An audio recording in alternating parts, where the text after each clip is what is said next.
사무엘상 17장 1절로 27절까지인데요. 읽는 것은 20절부터 제가 먼저 읽고 같이 교독하겠습니다. 다윗이 아침에 일찍이 일어나서 양을 지키는 자에게 맡기고 이새가 명령한 대로 가지고 가서 진영에 이른즉 마침 군대가 전장에 나와서 싸우려고 고함치며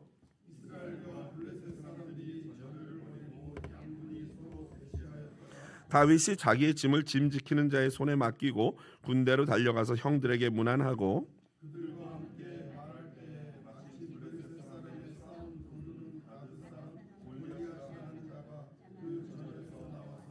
전과 같은 말을 하매 다윗이 들으니라. 이스라엘 모든 사람이 그 사람을 보고 심히 두려워하여 그 앞에서 도망하며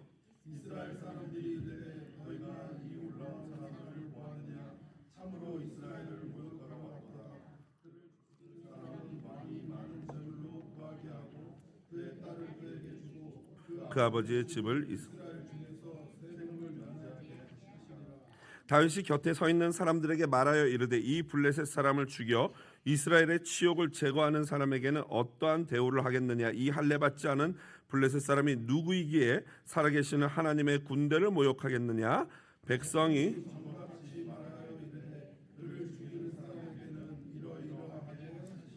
하니라. 아멘. 오늘 본문 사무엘상 17장 1절로 27절 말씀 가지고요. 두려워할 것인가 분노할 것인가 라는 제목으로 말씀의 은혜 나누도록 하겠습니다. 오늘 본문은요, 성경에서 가장 유명한 이야기 중에 하나일 것입니다. 이 이야기는 유다의 어린 목동인 다윗이 거인 골리앗과의 싸우는 그러한 이야기로 수많은 책과 영화로 제작되어 넘어설 수 없는 어려움에 직면했던 많은 사람들에게 용기와 힘을 준 그러한 이야기죠. 오늘 본문 1절부터 11절 우리가 읽지는 않았지만 오늘 전쟁에 대한 전반적인 상황을 설명합니다. 이스라엘과 팔레스타인은 지금도 전쟁을 하고 있습니다. 팔레스타인은 성경에서 말하는 바 바로 블레셋입니다.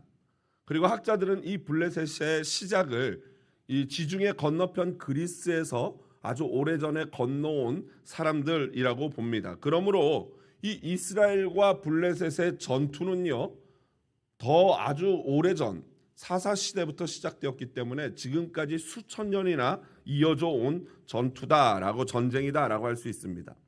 아브라함이 가나안 하나님의 계시를 받고 가나안 땅 곧 팔레스타인으로 이주했을 때는요, 그곳에는 어느 누구도 주인이 없었습니다.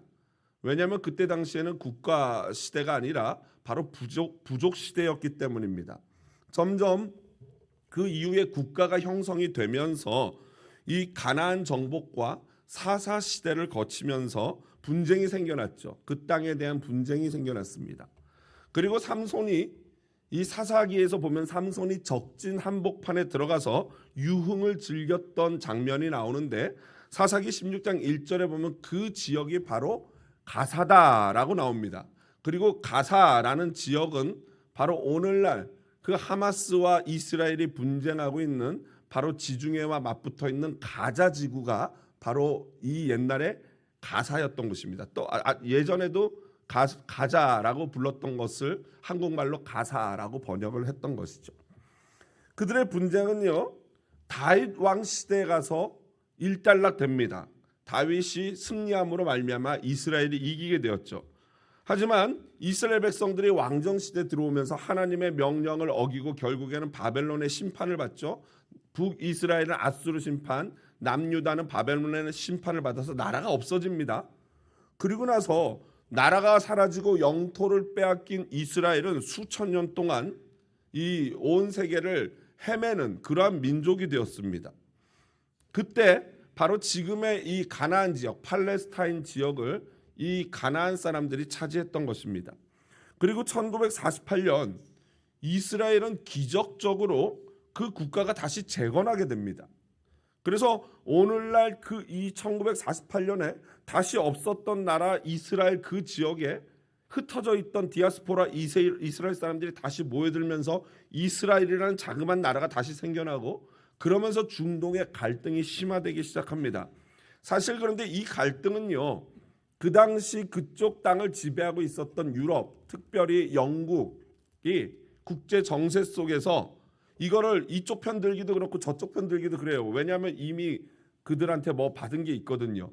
그래서 애매하게 이스라엘 손도 들어주지 않고 팔레스타인 손도 들어주지 않고 그냥 사이좋게 같이 살아 이러면서 대충 마무리했어요. 그 덕분에 지금까지 이스라엘과 중동 지역 팔레스타인 사람들이 싸우고 있는 것입니다. 그래서 사실 다윗과 골리앗의 이 싸움 이야기는요, 아직 끝난 이야기가 아니라 현재 진행형인 그러한 이야기인 것이죠. 오늘 본문에 등장하는 지명들 역시도 오늘날에도 여전히 존재하고 있습니다. 지도를 한번 보면서 설명을 드릴까요? 여기 보시면요, 이제 여기가 바로 지중해고 이쪽으로 가면은 이제 뭐 유럽들, 이탈리아 뭐 이런 나라, 스페인 이런 나라가 있고요. 이렇게 돌아서 내려오다 보면은 여기가 바로 이제 데드시죠, 데드시. 여기가 이제 갈릴리인데 여기 데드시 있는 사해가 있는 이쪽에서 지중해 쪽으로 내려가다 보면 여기가 바로 엘라 골짜기입니다. 이제 이것을 3D로 이 조감도로 벌드 뷰로 본 사진을 보면요, 사진 잘 보이십니까? 예, 예, 이 아까 이 위에서 평면도에서 봤던 거를 버드 뷰로 보면 이쪽이 지중해고요. 여기 아까 제가 말씀드렸던 데드시예요, 사해예요. 그 사해에서 여기가 바로 그 유명한 유다 고산지대입니다. 여기에 뭐 예루살렘도 있고 사마리아도 있고 베들레헴도 있고 다 그렇습니다. 그런데 이 산맥을 넘어오면은 바로 여기 물이 흐르는 여기가 엘라 골짜기인데 요 밑에 여기 보면은 가자 지구가 여기 있는 거예요. 이 해안가에 지금도 가자 지구가 있죠. 여기가 블레셋의 주요 도시 중에 하나입니다. 그래서 블레셋 사람들은 이렇게 올라오고 유다 사람들은 여기서 이렇게 내려와서 여기서 이제 진을 치면서 싸우게 됐던 것입니다. 다음 사진 볼까요?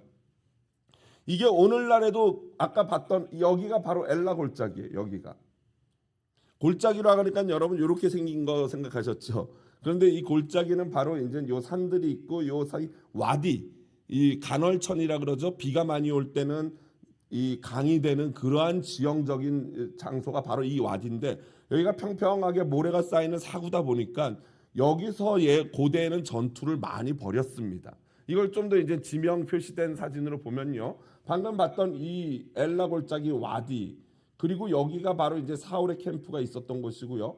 여기 이 맞은편, 요 골짜기 맞은편 요거 소고, 그리고 여기가 에베스담밈이라고 해서 여기가 바로 블레셋 캠프였습니다. 그러니까 요 산과 요 산 위에서 서로 마주 보면서 서로 소리치고 덤벼봐, 죽을래 살래 이러면서 이제 오늘 40일 동안 이 블레셋과 유다가 서로 이렇게 소리치면서 싸우진 않고 막 그냥 서로 으르렁거리고만 있었던 것입니다. 그런데 이제 블레셋의 골리앗이 여기 이 골짜기에 내려와서 여기서 너희들 내려와 봐라 하면서 막 이스라엘을 모욕했던 것입니다. 네, 불 켜주시면 되겠습니다. 골리앗은요, 여기 내려와서 막 소리치는 거예요. 너희 중에 한 사람 와서 나하고 싸워가지고 그 사람이 이기면은 우리가 너희 종이 되고 내가 이기면 너희가 우리의 종이 되자라고 자꾸 싸움을 북돋습니다. 그러면서 사실은 하나님의 군대가 뭐 이 모양이냐라고 모욕을 하기까지 하죠. 하지만 이스라엘 진영의 어떤 사람도 골리앗과 싸우려 하지 않습니다. 왜일까요? 사무엘서 저자가 그들이 왜 싸우려 하지 않았는지 너무나도 디테일하게 11절까지 이 골리앗을 묘사하고 있습니다. 일단 골리앗의 키가 얼마예요? 4절에 보니까 6규빗 한 뼘이라고 되어 있습니다.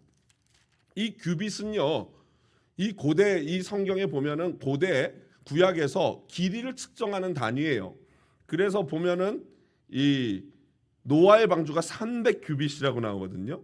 그러면 그 크기가 어느 정도냐? 이 규빗은요, 당시 성인 남자 이 팔꿈치에서 가운데 손가락 끝까지의 길이를 얘기하는 거예요. 이러면 이게 어느 정도 될 것 같습니까?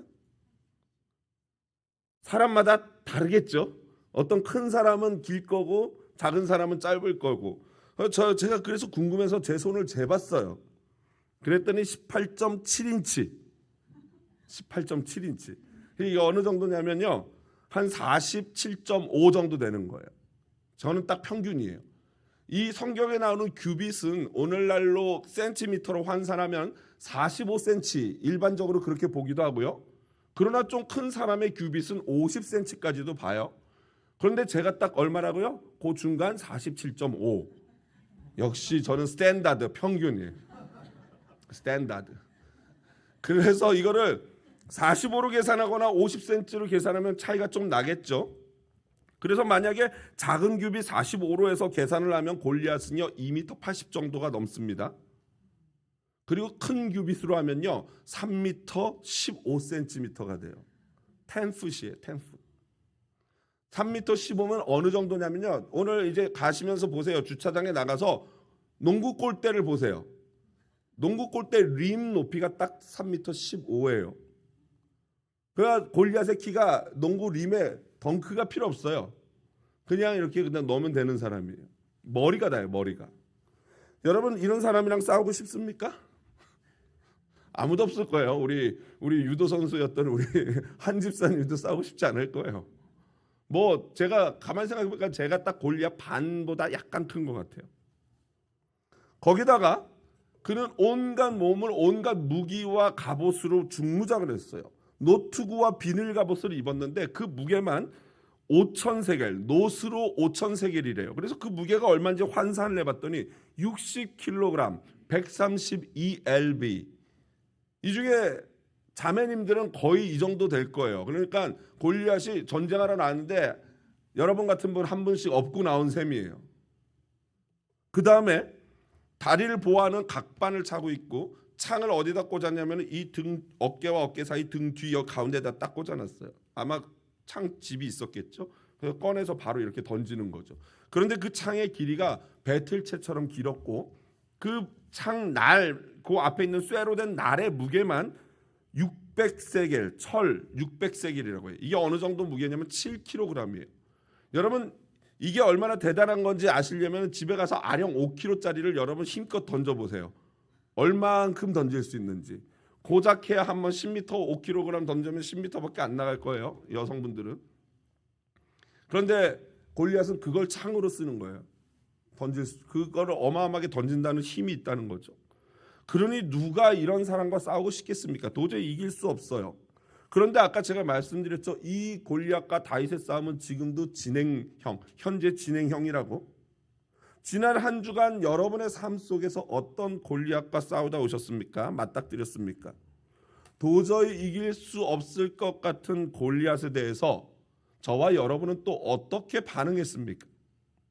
오늘 본문을 보면서 우리는 우리 삶에 존재하는 골리앗과 같은 도전, 상황 또는 그러한 존재에 대해서 우리가 어떻게 반응해야 할지 배우고 생각하고 결정할 수 있습니다. 오늘 본문을 일단 먼저 자세히 다 읽다 보면요. 문득 떠오르는 의문점 두 가지가 있습니다. 여러분 한번 본문 꼭 보시기를 바랍니다. 재밌습니다.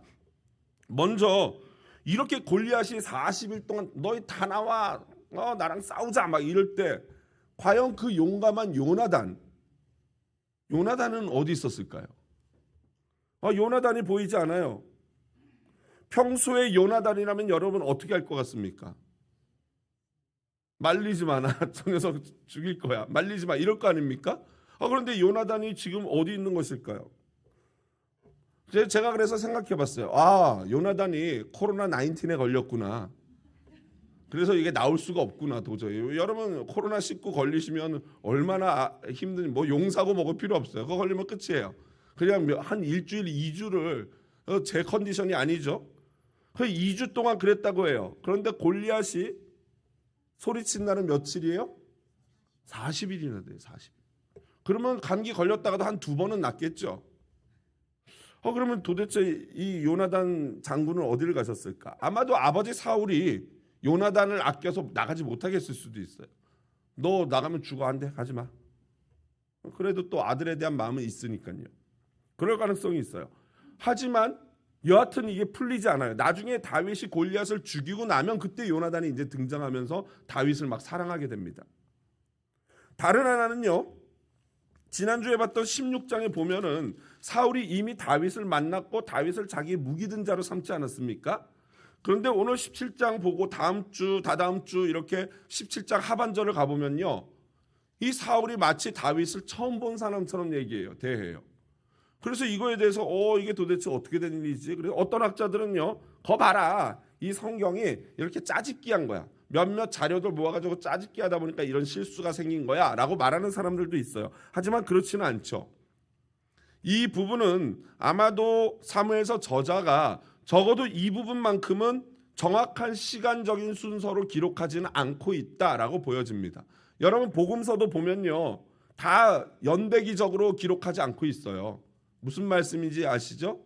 우리의 여러분의 기억을 한번 생각해 보십시오. 저희들의 기억이 어떤 때는 대체적으로 연대기적이지만 시간 순이지만, 그러나 어떤 경우에는 정확해요, 안 정확해요?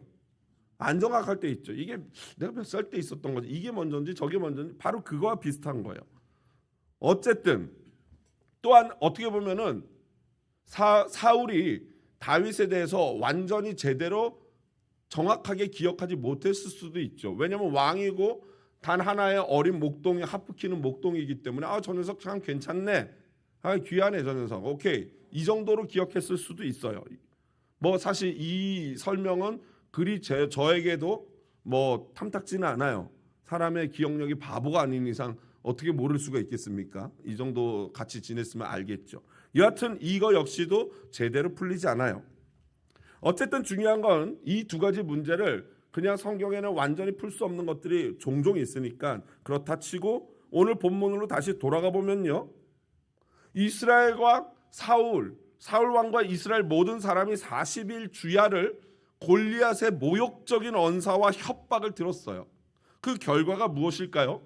11절과 24절에 잘 기록되어 있습니다. 11절 여러분 한번 보시면요, 이렇게 되어 있어요. 사울과 온 이스라엘이 블레셋 사람의 이 말을 듣고 놀라 크게 두려워하니라. 24절은 여러분 한번 읽어보실까요? 이스라엘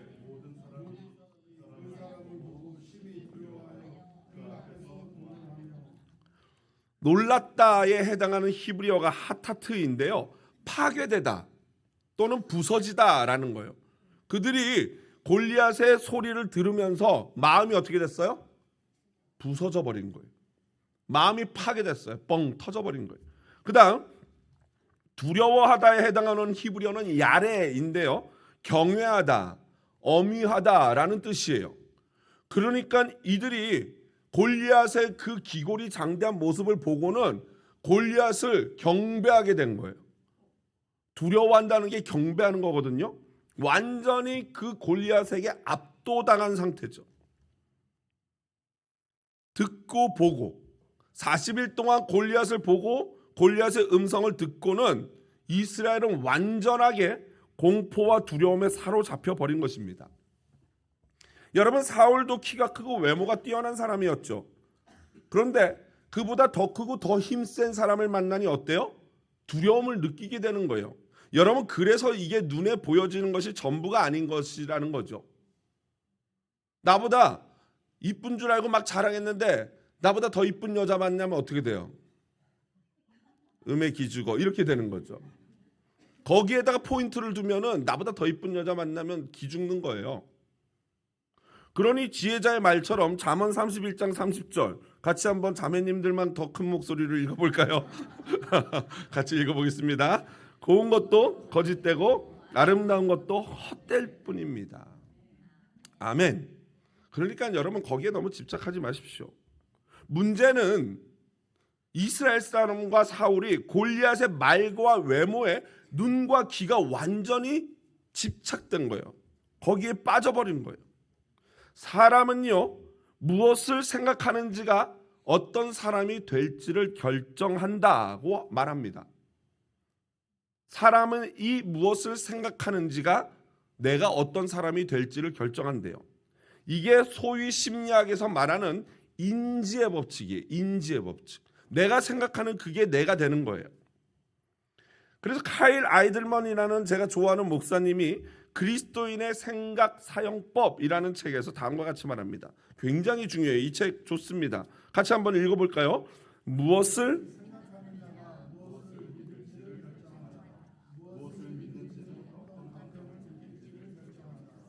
어떤 감정을 느끼는지는 무슨 행동을 하고 어떻게 살지를 결정한다. 따라서 내가 무엇에 대해 생각하는지가 중요하다. 설령 내가 그것이 중요하지 않다고 생각해도 그것은 여전히 중요하다. 굉장히 중요한 말이죠. 결국 우리의 생각은 우리의 마음이죠. 그러니까 우리의 마음에 무엇을 담고 있는지가 굉장히 중요하다는 거예요. 그런데 여기서 또 한 가지 더 중요한 것은 우리가 인지하는 것, 즉 우리의 마음에 무엇을 담느냐는요, 노출의 법칙이라는 것에 지배를 받는다는 거예요. 무슨 말입니까? 쉽게 표현하자면은 우리 마음에 무엇이 담아지는지는 내가 오랫동안 보는 것, 내가 듣는 것, 이것이 우리에게 아주 큰 영향을 준다는 것이죠. 한마디로 무엇을 보고 무엇을 듣는지에 따라 우리의 생각과 우리의 마음과 그 다음 내 감정과 그 다음 나의 행동과 그리고 나의 삶까지도 결정이 된다는 그러한 의미예요. 이 관점을 가지고 오늘 본문을 다시 한번 정리해 보면은 사울이나 이스라엘 사람들을 보자면 그들이 골리앗의 말과 외모에 너무 집중한 나머지, 그것을 보고 그의 목소리를 들은 나머지 그들의 생각에 우리는 이길 수 없다라는 믿음이 생겼어요. 우리는 저 괴물을 이길 수 없다. 그 믿음이 생겼고 그 믿음은 그들을 공포와 두려움으로 사로잡아 버렸습니다.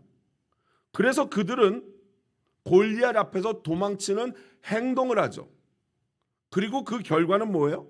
그들은 삶의 패배자가 되었던 것입니다. 여러분, 옆에 분에게 이렇게 질문해 볼까요? 지난 일주일 동안 어떤 삶을 사셨습니까? 한번 물어보시죠. 어떻게 사셨어요?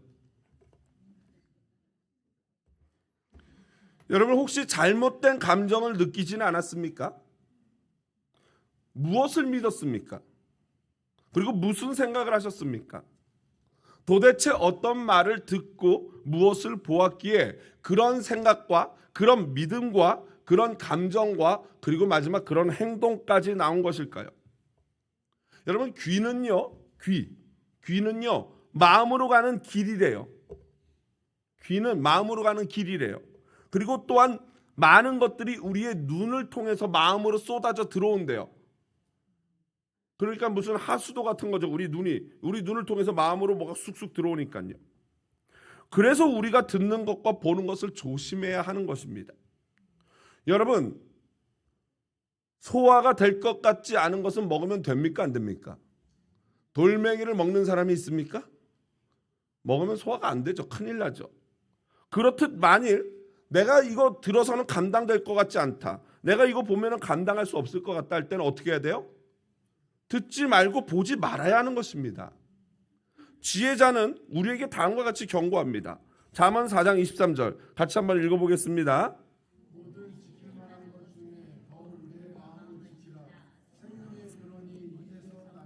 왜 그렇습니까? 마음에 무엇을 담느냐가 곧 내가 무엇을 생각하느냐가 우리의 믿음이 되기 때문에 마음을 지키라는 거예요. 문제는 아까 좀 전에 말씀드린 것처럼 그 무엇을 담는 방법이 보고 듣는 것이라고 하는 것입니다. 그래서 보고 듣는 것을 조심하라는 것이죠. 여러분, 그래서 큐티하라는 거예요. 여러분, 그래서 찬양하라는 거예요. 찬양이 왜 좋냐면요, 내가 입으로 말하지만 그 소리를 또 누가 들어요? 내가 들어요. 내가 노래하면 그 노래 소리가 좋지는 않지만 어때요? 어쨌든 내가 들어요, 그 가사를. 그게 힘이 되는 거예요. 기도 왜 해요? 바로 내 마음속에 있는 걸 쏟아내는 거죠. 기도하면서 생각하죠. 기도로 하면서 소리로 내면 그게 또 내 귀로 들리죠. 말씀을 그래서 읽는 거고 말씀을 그래서 듣는 겁니다. 왜요? 믿음은 어디서 생겨나요? 들음에서 나기 때문이죠. 다시 한번 묻고 싶습니다. 여러분, 지난 일주일 동안 무엇을 보고 무엇을 들었습니까? 우리는요, 골리앗의 목소리에 귀를 기울여서는 안 돼요. 골리앗이 부정적인 이야기를 하죠. 너는 안 될 거야. 너는 안 돼. 어차피. 파괴적인 이야기를 합니다. 너는 망할 거야. 또한 내 안에 잘못 형성된 거짓말이 있어요. 내면에서 들려와요. 이게 과거에 어릴 때 상처라든가 이런 어떤 환경들을 통해서 내 안에 형성된 거짓말이 있어요. 나는 가치 없다. 아무도 나를 좋아하지 않을 거야. 나는 쓸모없는 존재야. 이런 거짓말들. 또 함부로 추측해가지고 그것이 사실인 양 확정해버리는 미숙함을 가진 분들도 계세요. 다른 사람들이 자기를 그렇게 보지 않는데 혼자 추측해요. 아, 저 사람이 나를 무시하는구나. 아, 저 사람이 저렇게 말하는 게 나보고 하는 얘기지 라고 추측하고 그거를 확정해버려서 그거에 대한 반응을 하니까 잘못된 행동들이 계속 나오는 거 아니겠습니까? 사탄은요, 타인의 입을 통해서도 우리에게 거짓을 말해요. 여러분 이거 조심해야 돼요. 함부로 다른 사람에게 말하지 마세요. 오늘 되게 얼굴이 안 좋아 보이네? 우리 한국 분들 실수하는 거죠. 나는 아무렇지도 않고 좋은데 얼굴이 되게 안 좋아 보이네 하는 순간 그분은 어떻게 돼요? 안 좋은 거가 돼버린 거예요. 이제 오늘 나는 안 좋아야 돼. 좋으면 안 돼. 심지어 내면에서 끊임없이 거짓말을 사탄은 해요. 주로 이제 이게 청소년들, 사춘기에 있는 아이들에게 많이 통하는 전법이죠. 너는 쓸모없어. 너는 키도 작고 못생겼어. 너는 공부도 못해. 아무도 너를 좋아하지 않아. 부모도 너를 좋아하지 않아. 이런 식으로 끊임없이 내면에서 거짓말을 생성해서 우리의 생각을 지배하고 두렵게 만들어버립니다. 이게 사탄이 하는 일이에요. 여러분 결단해야 합니다. 내가 일주일 동안 무엇을 보고 무엇을 들을 것인가. 여러분 성도들끼리 만나서 주로 어떤 이야기를 나눕니까? 구역 모임을 하면 어떤 이야기를 나눕니까? 어느 마트 가니까 몇십 % 세일한다더라. 좋은 물건이 있다더라. 이런 거 실질적인 도움 필요하지만 그런 쓸데없는 이야기 나누지 말고 나의 이야기를 나누시오. 저기 어느 교회는 이렇다더라. 어느 성도는 이렇다더라. 여러분 그런 이야기 하지 마시고 내 이야기를 나누세요. 내 일주일의 삶, 내가 지금 기도하고 있는 거, 내가 힘든 거, 내 기도의 문제. 여러분 그리고 교회를 사랑하고 걱정해 주신 거 되게 감사한데 다시 한번 부탁드리지만 교회 걱정도 하지 마세요. 교회 걱정은 누가 하셔요? 하나님이 알아서 하셔요. 여러분 하나님 자리를 탐내지 마세요. 단지 자신의 신앙과 인격과 가정에 대해서 고민하고 이야기 나누세요. 그리고 제발 내 이야기만 하지 말고 뭐 해야 돼요? 다른 사람의 조언에도 좀 귀를 기울여 보세요. 쓰레기통처럼 내 이야기만 막 다 쏟아내고 시원해. 그러니까 변화가 없는 거예요. 그렇게 얘기하고 다른 사람들은 그 문제에 대해서 어떻게 생각하고 나를 어떻게 생각하는지 귀를 기울이세요. 겸손하게. 그리고 가장 중요한 하나님의 말씀에 귀를 기울이십시오. 말씀을 보세요. 그렇게 할 때 내 마음을 지킬 수 있는 줄로 믿습니다. 다시 한번 정리해서 말씀드립니다. 어떤 생각, 곧 마음에 무엇을 집어넣느냐에 따라서 나의 믿음이 결정돼요. 믿음이. 그리고 그 믿음이 나의 감정을 지배합니다. 그러니까 믿음 있는 사람은 감정이 안정적이겠죠. 그러나 믿음이 없는 사람은 조그만 일에 올라갔다 내려왔다 널뛰기를 하는 거예요. 그리고 그 믿음은 나의 감정을 지배할 것입니다. 그리고 그 감정들이 내 행동을 결정하죠. 분노가 올라오면 분노의 행동을 할 것이고 평안이 올라오면 뭐예요? 캄하게 대답하겠죠. 어떤 일이 있어도. 그죠? 그런 행동이 쌓여서 결국엔 뭐가 되냐면 저와 여러분의 삶, 인생이 되는 거예요. 그게 이제 마지막 70, 80이 돼서 그게 내 인생이 되는 거예요. 무엇을 머리에다 넣느냐에 따라서. 넌 안 돼. 너희 가정은 틀려버렸어. 네 자녀는 직장도 갖지 못하고 결혼도 하지 못할 거야. 너는 하는 꼴을 보니까 장수하지 못해. 너는 행복할 수 없어. 너희 가정과 너희 교회는 틀렸어. 이 나라는 망할 거야. 여러분 제발 이따위 골리앗 소리에 귀를 기울이지 마시기를 주님의 이름으로 부탁을 드립니다. 골리앗을 40일 동안 보고 들은 이스라엘 모든 사람들은요 이미 두려움과 공포심의 노예가 되어버렸어요. 하지만 단 한 사람만 그들과 전혀 다른 반응을 보이죠. 누굽니까? 다윗입니다. 어린 목동 다윗. 그렇다면 사람들은 이렇게 얘기하겠죠. 다윗이 아직 철이 없어서 저 골리앗의 두려움을 모른다. 하룻강아지 범무서운 줄 모른 것처럼 이렇게 생각할 수도 있습니다. 그랬을까요? 그렇지 않습니다. 다윗 역시도 골리앗을 보았고 똑같이 골리앗의 아주 큰 목소리를 잘 들었어요. 다른 사람들과 똑같이 그의 조롱과 협박을 다 들었어요. 하지만 다윗은 다른 사람들과 반응을 다르게 합니다. 그는 어떻게 했어요? 다른 사람들은 모두 다 두려워하고 떨었지만 다윗은 어떻게 반응했어요? 분노했어요. 화가 났어요. 여러분, 일반적으로 분노라는 감정은 잘못됐다고 오해를 하십니다. 그렇지 않지요? 잘못된 것은 분노 자체가 아니라 뭐예요? 쓸데없는 데다 분노하는 것, 이게 잘못된 거예요. 원래 분노는 하나님이 주신 선물의 감정이죠. 필요할 때 분노해야 돼요. 그런데 무엇에 분노하느냐가 문제라는 거죠. 제가 엊그제 우연히 유튜브에서 아주 흥미로운 영상 하나를 봤어요. 보는 걸 조심해야 되는데 유튜브 영상을 봤어요. 그런데 저는 이 뭘 봐도 설교거리를 어디 뭐 재료가 없나 이런 눈에 불을 켜고 듣고 보고 찾고 있는데 하나 걸렸어요. 조지아주 아틀란타에서 벌어진 사건인데요. 한 1년 전에 있었던 굉장히 큰 사건이었던 것 같아요. 한인사회신문, 그쪽 지역 신문에 다 났던 사건인 것 같은데요. 보니까 거의 70세가 되신 한국인 할아버지의 68세인가 그랬던 것 같아요. 그러니까 지금 이제 70세가 되셨겠죠. 그런데 그분이 보바티를 어느 가게에서 사 드셨는데 그 몰이 H마트가 있는 몰인 거 보니까 한국인들 몰려 사는, 뭐 아틀란타가 그렇죠. 한국인들 몰려 사는 지역이었던 것 같아요. 근데 보바티를 먹었는데 보바티가 너무 썼대요. 이 할아버지가 이 보바티를 바꿔달라고 보바 가게에 갔는데 한국인 여성 손녀 뻘되는 나이의 매니저와 갈등이 벌어지면서 경찰이 출동을 한 것입니다. 그래서 이 경찰 바디캠에 찍힌 사건이에요.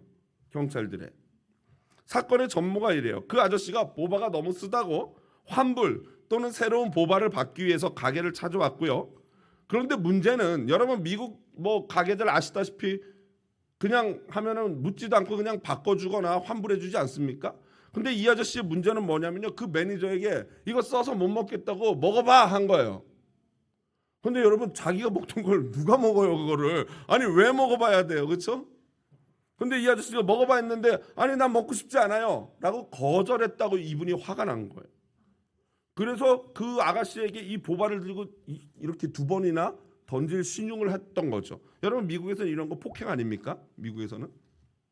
그러자 직원들이 남자 아르바이트 직원들이 개입해가지고 말리는 가운데 욕이 뭐 F워드가 나오고 뭐 이랬던 것 같아요. 그럼 화가 나가지고 이 할아버지가 저것들이 나한테 F워드를 얘기하면서 이제 본인이 경찰을 부르신 것 같아요. 경찰이 왔어요. 근데 이 영어가 편하지 않은 이 아저씨의 자존심, 제가 이제 그 영상을 쭉 보니까 저는 이제 미국 문화 벌써 이제 살면서 딱 눈치가 오지 않습니까? 그 아저씨가 저보다는 그 할아버지가 영어를 잘하는데 그러나 뭐 저랑 좀 비슷한 것 같아요. 그러니까 자존심 상하거든요. 이 영어 막 해야 되는데 안 되면 이제 화가 나는데 그 매니저가 한국인 손녀뻘이잖아요. 나중에 보니까 이 자매는 한국말도 잘하더라고요. 그러니까 분명히 대화를 영어로 하다가 이 아저씨 한국말 안 하니까 화가 났던 것 같아요. 또 그 매니저가 자기를 약간 무시한다는 느낌을 받았던 것 같아요. 또 미국 남자 직원들이 F워드를 하니까 이 할아버지가 화가 날 대로 화가 난 거예요. 물론 나중에 보니까 그 아저씨도 그 손녀 같은 매니저한테 미친 X라고 욕까지 했더라고요. 피장파장이죠. 어쨌든 저는요 미국에 사는 영어 못하는 50대 아저씨로서 이 할아버지의 마음이 어느 정도 이해가 돼요. 아유 뭐 화가 나시겠다, 자존심 상하시겠다, 이해는 돼요. 그렇지만 그렇다고 내가 먹던 거 너 먹어봐 이건 아니지 않습니까? 먹어볼 필요가 전혀 없잖아요. 그 매니저가 그냥 바꿔주면 되니까. 그렇다고 또 화난다고 막 이거 집어던지려고 이런 행동하는 거 옳지 않지 않습니까?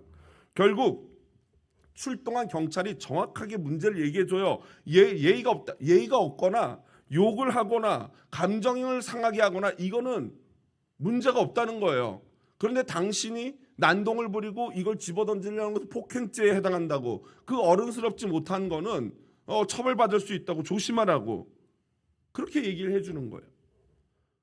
경찰은요 결국 그 어르신에게 난동죄로 티켓을 끊어줬고 잘잘못을 코트에 나와서 따지라고 하면서 일이 마무리됐어요. 하지만 안타까운 건 끝까지 나중에 보면 이제 가운데가 딸인데 의사 딸이더라고요. 옆에는 아내고요. 저 가족들이 똘똘 뭉쳐가지고 계속 분노하는 거예요. 자신이 불친절한 대우를 받았다, 기분 나쁘다, 사과받아야 된다 막 이러는 거예요. 그러니까 자기가 뭘 잘못했는지를 모르고 계속 분노를 하더라고요. 여러분 여기 놀라운 반전이 있습니다. 제가 충격받은 건 바로 이 부분이에요. 저분이요 글쎄 은퇴한 목사님이랍니다. 제가 그걸 알고 얼마나 마음이 속상한지 창피하고 부끄럽고 한국망신, 목사망신, 교회망신 이런 마음이 들면서 경찰이 마지막으로 한 말이 떠올라요. 음료수 하나로 이런 어른스럽지 못한 행동을 하시면 되겠습니까? 그 음료수 하나 가지고 이렇게 화내고 뭐 난동 부릴 일이 아니잖아요. 여러분 이래서 분노라는 감정이 오해를 받는 거예요. 쓸데없는 데다 화내가지고 이 분노라는 감정이 진짜 화내야 될 때 화는 못 내고 쓸데없는 보바티 때문에 저렇게 화를 내는 건 이건 감정 낭비죠. 하지만 우리는 잘 알아야 합니다. 위 사건처럼 잘못 터지는 분노도 문제지만 어떤 경우에는요 분노하지 않는 것이 더 큰 문제예요. 여러분 천국의 특성이 뭔지 아십니까? 악에 대한 분노죠. 천국은요 악에 대해서 분노해요. 천국에 있는 24장로들의 하는 기도가 뭔지 아십니까? 속히 이 땅을 심판하소서, 속히 이 땅을 새롭게 하소서. 이게 24장로들이 밤낮 하는 하나님께 탄원하는 기도예요. 하나님 역시 죄를 어떻게 한다 그러셨어요? 미워하신다 그랬어요. 죄를 미워하신다. 예수님은 어떻게 하셨어요? 성전에서 비둘기 파는 자의 상을 어떻게 했어요? 뭐 보바 이렇게 던지려는 이건 문제 유도 아니에요. 예수님은 아예 장사하는 사람의 상을 뒤엎었어요. 오늘날 같은 뭐 이거는 당연히 감옥 갈 일이지만 주님은 그 성전의 주인이시기 때문에 아무도 그 위험에 도전하지 못했죠. 여러분 스스로에게 한번 물어보십시오. 나는 어떤 일에 분노하십니까? 지난 일주일 동안 내가 화가 났던 빠직하고 올랐던 게 뭐예요? 남편? 아내? 가장 쉽죠. 우리는요 나의 이득과 관련된 조그만 일에는 어떻게 돼요? 어마어마하게 분노합니다. 아니 저 사람은 단무지 3개 주고 나는 왜 2개밖에 안 주냐? 이게 제가 좀 극단화해서 표현했지만 이게 우리예요. 좀 전에 예로 봤던 그 어르신 정도는 아니지만 별로 그분과 우리가 다르지 않아요. 반면에 우리는 하나님 나라에 관련된 일에는 어마어마하게 너그럽습니다. 오래 잘 참죠. 여러분 지금 우리에게 필요한 게 뭔지 아십니까? 거룩한 분노예요. 거룩한 분노. 견고한 사탄의 진에 대한 막 화가 나야 돼요. 계속 우리를 이렇게 넘어뜨리려고 하는 사탄의 괴계, 죄의 사슬, 절망의 생각들, 이 어둠을 깨트릴 수 있는 우리에게는 거룩한 파괴적인 힘이 필요해요. 맨날 지고 맨날 가요 그래 뭐 우리 사랑이라니까, 기독교는 사랑이라니까 뭐 참아야지. 여러분 기도하지 않고 예배하지 않고 죄를 옳다고 하는, 그리고 불법이 일반화되어가는 이런 세상에 대해서 우리는 거룩한 분노를 가지고 있어야 합니다. 주님이 뭐라고 말씀하셨어요? 팔복 가운데 의에 줄이고 목마른 자는 복이 있나니 라고 말씀하셨어요. 그렇다면 어떻게 해야 우리는 다윗처럼 무시무시한 그 골리앗 앞에서 거룩한 분노를 할 수 있을까요? 여러분 다윗이 그 큰 골리앗을 보면서도 거룩하게 분노할 수 있었던 것이 뭔지 아십니까? 그의 눈과 귀를 두려움을 주는 골리앗에게 고정하지 않았어요. 골리앗 뒤에 계시는, 골리앗보다 훨씬 크신, 골리앗을 이렇게 내려치려고 손들고 계시는, 파리 잡듯이 이러고 계시는 하나님을 다윗은 본줄로 믿습니다. 월터 브루거만이 다음과 같이 말합니다. 같이 한번 읽어보겠습니다. 다윗은